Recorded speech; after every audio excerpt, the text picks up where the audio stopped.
Assalamualaikum warahmatullahi wabarakatuh. Perkenalkan, nama saya Lydia dengan NIM 482012108042. Baiklah, saya di sini akan menjelaskan tentang gel dexamethasone. Yang pertama adalah preformulasi zat aktif. Seperti gambar di samping, struktur gel dexamethasone.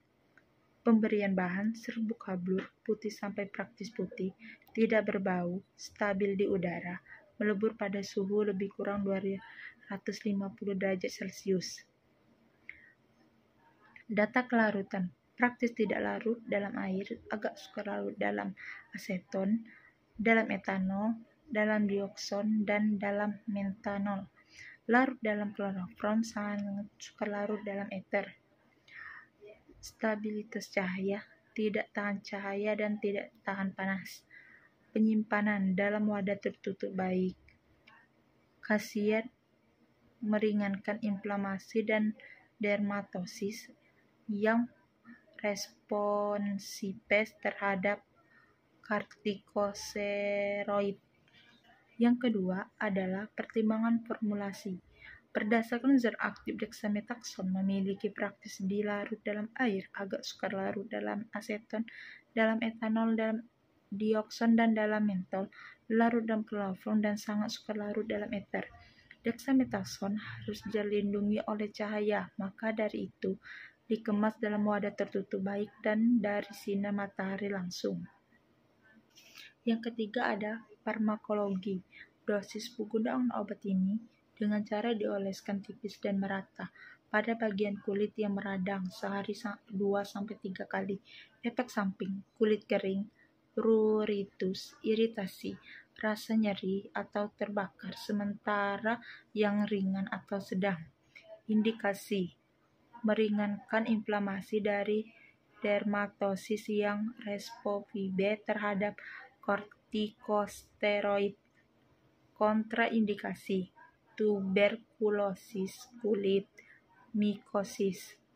Aturan pakai: oleskan tipis dan merata pada bagian kulit yang meradang.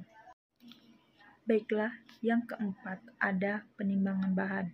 Dexamethasone 0,1 gram, etanol 96%, 12,32 mili, propilen glikol 19,27 mili, karbomer 2 gram,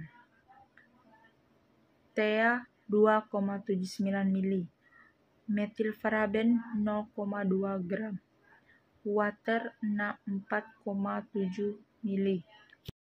Yang kelima ada preformulasi efisien. A. Propilen glikol. Bisa dilihat struktur gambar propilen glikol. Fungsi: antimikrobial, preservatif, disinfektan, humentan, solventan, stabilizing agent, water miscible, koloven. Pemberian bahan: cairan kental, jernih, tidak berwarna, rasa khas, praktis tidak berbau, menyerap air pada udara lembab. Data kelarutan: dapat bercampur dengan air, dengan aseton, dan dengan klorofrom, larut dalam eter dan dalam beberapa minyak esensial, tetapi tidak dapat bercampur dengan minyak lemak. Penyimpanan dalam wadah tertutup rapat. B. Water. Bisa dilihat struktur water di samping. Fungsi solvent. Pemberian bahan: cairan jernih, tidak berwarna, tidak berbau, dan tidak punyai rasa. Data kelarutan: larut hampir pada semua pelarut polar. pH antara 5 dan 7. Penyimpanan dalam wadah tertutup rapat. C. Etanol. Bisa dilihat struktur etanol di samping. Fungsi: anti-infektif, agen lokal, solvent, central nervous system, depresan, dan disinfektan. Pemberian bahan: cairan mudah menguap, jernih, tidak berwarna, bau khas, dan menyebabkan rasa terbakar pada lidah. Mudah menguap walaupun pada suhu rendah dan mendidih pada suhu 78 derajat Celcius, mudah terbakar. Data kelarutan bercampur dengan air dan praktis bercampur dengan semua pelarut organik lainnya. Penyimpanan dalam wadah tertutup rapat dan jauh dari api. D.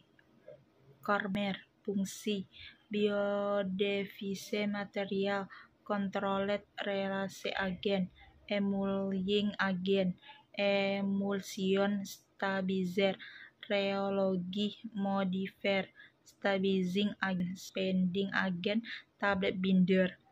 Pemberian bahan putih atau hampir putih, serbuk, hidrokofis halus.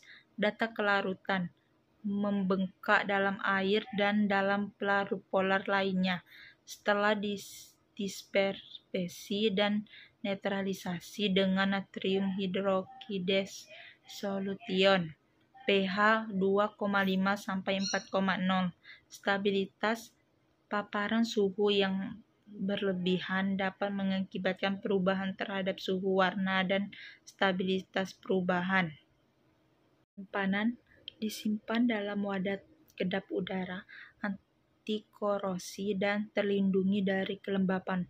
Penggunaan wadah berlapis kaca, plastik atau resin dianjurkan untuk penyimpanan formulasi yang mengandung karbomer. TEA tritanolamin bisa dilihat struktur di samping. Fungsi alkalizing agent, emulsing agent. Pemberian bahan jernih tak berwarna, cairan kental berwarna kuning pucat, memiliki bau amonia sedikit. Data kelarutan: larut dalam aseton, larut dalam 24 bagian benzen, larut dalam 63 bagian etil ester, larut dalam karbon metaklorida, larut dalam air dan metanol. pH 10,5.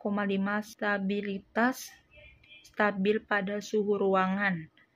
Cahaya: warna berubah menjadi coklat ketika terpapar cahaya dan udara.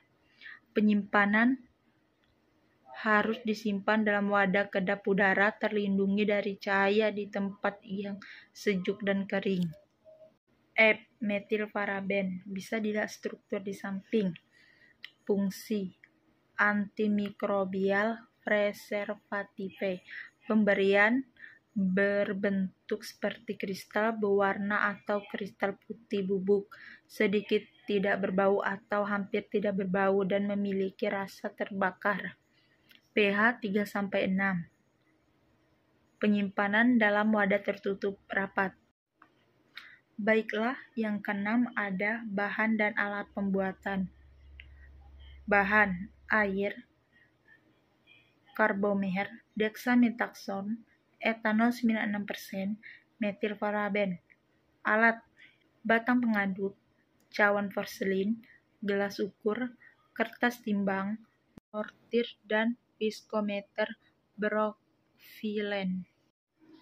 Baiklah, yang ketujuh ada pembuatan gel. Yang pertama, siapkan larutan 1, yaitu dexamethasone, etanol, dan profilen. Yang kedua, siapkan larutan 2, yaitu karbomer dan air. Yang ketiga, siapkan larutan 1 pada suhu ruangan dan larutan 2 pada 6 derajat. Yang keempat, dicampurkan semua bahan larutan. Yang kelima, ditimbangkan metilparaben. Yang keenam, ditambahkan TEA. Yang ketujuh, diaduk hingga homogen. Yang kedelapan, diatur suhu sampai gelembung-gelembung menghilang. Yang kesembilan, gel sudah siap dengan ciri-ciri jernih dan tak berwarna. Baiklah, yang kedelapan atau yang terakhir, evaluasi. Yang pertama, tes organoleptis. Diamati secara langsung warna, bau, dan bentuk gel. Lalu dicatat hasilnya dan dibuat dokumentasi. Yang kedua, uji pH. Uji pH diukur dengan alat pH meter. Yang ketiga, isi minimum. Sediaan tidak kurang dari 90,0%. dan tidak lebih dari 110,0% dari jumlah yang tertera pada etiket. Yang keempat, uji stabilitas. Sediaan diletakkan di atas kaca pipi atau objek gelas, ditutup dengan kaca pipi yang lain. Diletakkan beban di atas tumpukan kaca selama beberapa menit. Dihitung luas sediaan PXL. Diletakkan kaca pada uji daya lekat. Diletakkan uji dengan melepaskan beban pada alat uji dan dicatat waktu hingga kedua objek terlepas. 5. Uji viskositas. Gel dimasukkan ke dalam wadah yang berada pada viskometer atau ditempatkan di gelas beker. Alat dinyalakan viskometer Brevin. Diatur spidol dan kecepatan putarannya RPM dan didiamkan beberapa untuk proses. 6. Uji homogenitas. Sediaan dianggap homogen jika ukuran partikel terlihat sama. 7. Daya sebar. Ditimbang kaca polos atau kaca penutup. Dicatat beratnya. Sediaan diletakkan di atas militer blok. Ditutup dengan kaca polos. Didiamkan selama 1 menit tanpa beban di atas kaca. Dihitung luas penyebaran kaca. Ditambah beban 0,5 sampai 1 kilo. Di atas kaca didiamkan selama 1 menit. Didapatkan luas penyebaran setelah penambahan bahan atau daya sebar luas sangat ditambah beban luas sebelum ditambahkan beban luas sebelum ditambahkan beban. Daya potensi. Penilaian dilakukan dengan mengoleskan gel pada kertas saring yang sudah dibasahi larutan PP dan dikeringkan sebagai pembanding. Digunakan kertas berparafin padat yang dicairkan. Baiklah, itu saja materi yang dapat saya sampaikan. Bila ada kata, saya mohon maaf. Wassalamualaikum warahmatullahi wabarakatuh.